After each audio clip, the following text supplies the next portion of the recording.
Adrian never expected that the walls of his own home could hide such fragile truths. He was 23, freshly graduated, jobless, and drifting between half-hearted applications. For now, he was stuck under the roof of his parents, the same house where silence was often heavier than words. One late night, while scrolling idly on his phone, he caught its strange sounds from behind his younger brother Luke's door. At first, he brushed it off. Teenagers stayed up too late, music blaring, games running, laughter muffled through cheap headphones. But this was different. The squeaking rhythm, the soft thumps against wood, and the quiet bursts of stifled laughter made his chest tighten. Adrian sat upright, straining his ears. The house was old but predictable. He knew the creaks, the hum of the fridge, the pipes that moaned when water ran upstairs. What he heard now was none of that. And then came the moment that turned suspicion into certainty. Two distinct voices, Luke's voice, trembling with nervous excitement, and another, lower, steadier voice that could only belong to Mark. Mark, the boy who had been Luke's shadow for months, always at his side, carrying books together, walking home side by side, Mark with the quiet smile and patient eyes. Adrian froze. The realization struck with the force of a hammer. His brother wasn't just hiding late-night study sessions. He was hiding himself. And in this house, that secret was a time bomb. Their father had carved his beliefs into every meal, every conversation, every rule. Men in this family must be strong. No weakness, no shame. Those words had been repeated so often they hung like a family motto above the dinner table. Their mother never challenged them. Her silence was her survival, and it left no room for defense. Adrian pressed his hand against the wall, torn between loyalty and fear. He imagined what would happen if the door opened right now and their father stood there. The shouting, the humiliation, the condemnation that Luke might never recover from. It wasn't only about a secret romance, it was about a life that could be broken before it even began. Luke was 17, still carrying the fragile hope of a future that could belong to him. But one wrong discovery could strip it all away. Adrian sat in the darkness of his room, his heartbeat matching the muffled noises down the hall. He didn't move. He didn't breathe. Because deep inside, he knew this was not his story to tell. Yet he also knew that secrets in this family never lasted long. Walls had ears. Parents had eyes sharpened by suspicion. That night, Adrian couldn't sleep. He turned on his side, staring at the faint glow of the alarm clock. Every tick of the seconds whispered the same haunting thought: if his parents found out, Luke's life would not just change, it would collapse. The weight of that thought pressed harder than unemployment or lost direction. For the first time, Adrian saw his little brother not as the quiet kid who stayed hidden in his room, but as someone carrying a storm in silence, and the hook of fear wrapped around his chest. If truth came crashing through, it would not only shatter Luke, it could tear the entire family apart.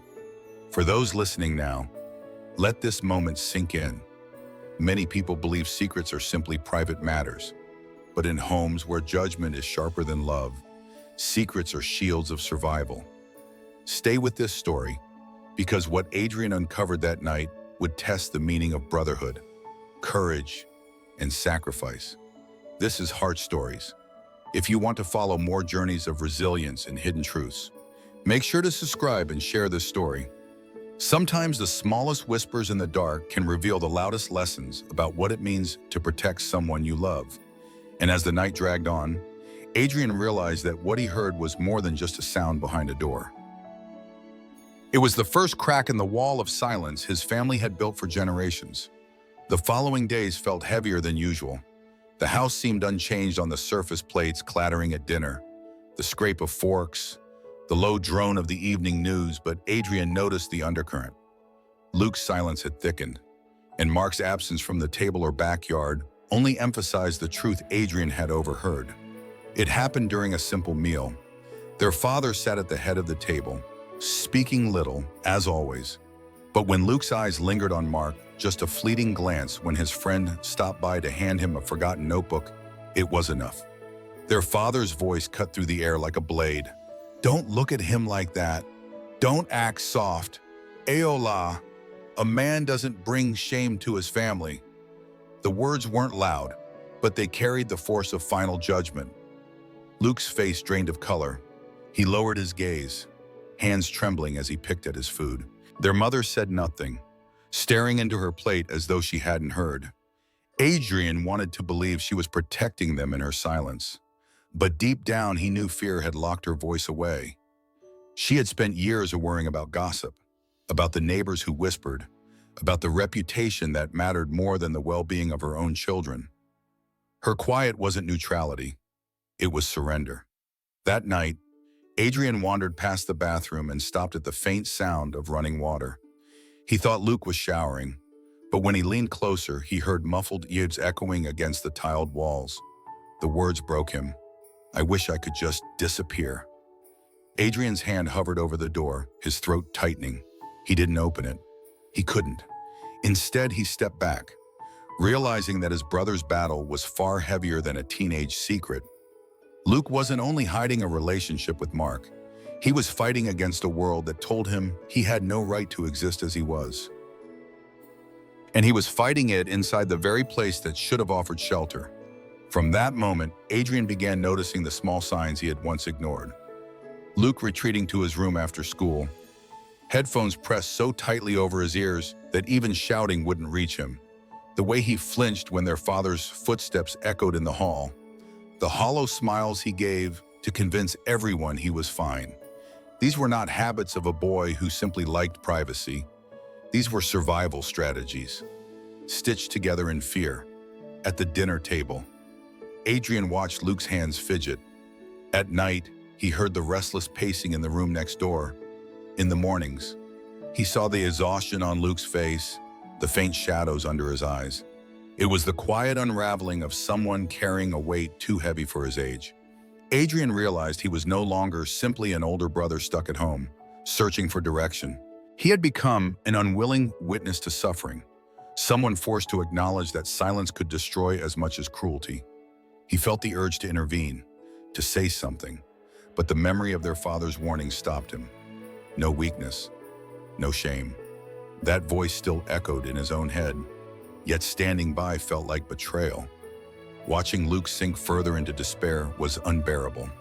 Each time Adrian caught his reflection in the mirror, he saw the conflict in his own eyes, fear of confrontation and guilt for inaction.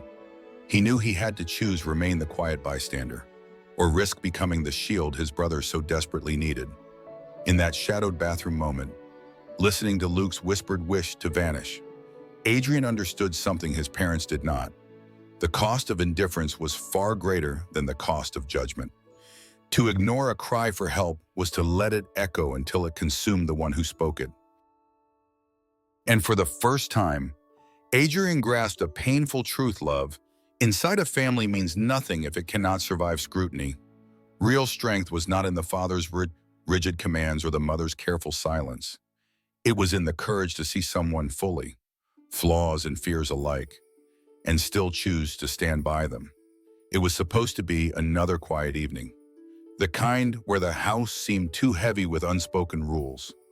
Adrian had gone to the kitchen for water when he noticed muffled laughter from Luke's room. This time, it wasn't hidden behind headphones or careful whispers. It was freer, lighter, Luke's voice mixing with Mark's. For a fleeting second, Adrian felt relief. His brother had found a pocket of joy, even within these suffocating walls. But the moment collapsed like glass. Heavy footsteps thundered down the hallway, and the door burst open with violent force. Their father stood in the doorway, eyes sharp, jaw locked, rage filling the space before words even came. He took in the sight Luke and Mark sitting too close, faces startled, the fragile air between them betraying more than friendship ever could. "What is this?" The voice roared, no longer controlled, stripped of all pretense. The accusation didn't need details.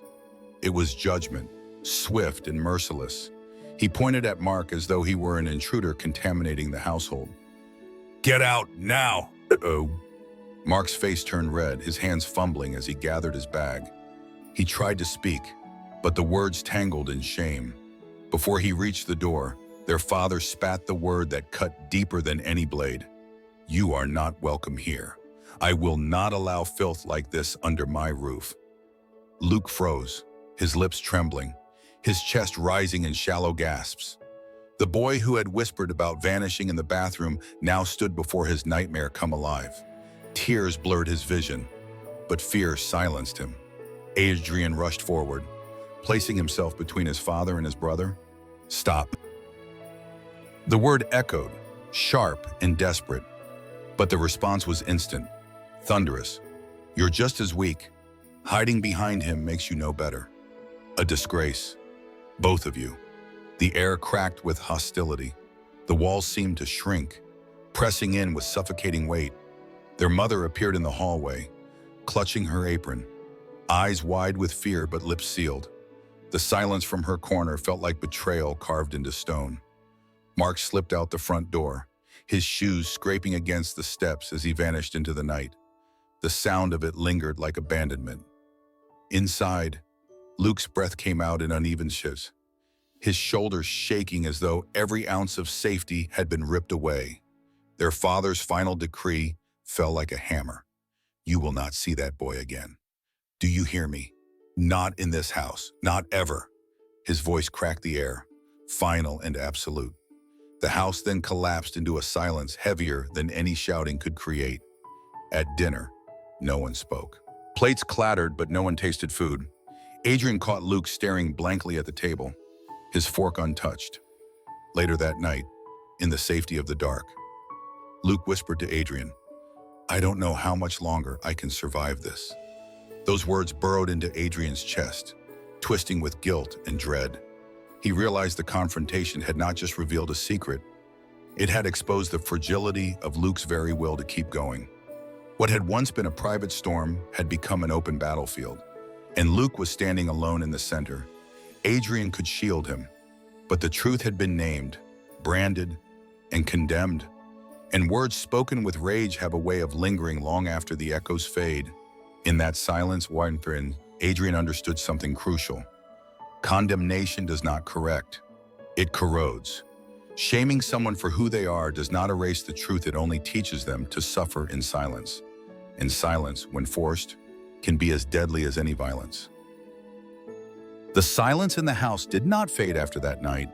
It deepened, becoming something that pressed down on Luke every time he crossed the living room or sat at the table. His father's words had left a scar, one that no apology would ever attempt to heal. Luke stopped laughing, even when Mark called from outside the gate. Their father had forbidden any meeting, and Luke obeyed only because fear left him no choice. But Adrian saw the way Luke's shoulders curved inward, the way he flinched at the sound of footsteps, the way he lingered by the window at dusk as though searching for a glimpse of the friend who had been cast out.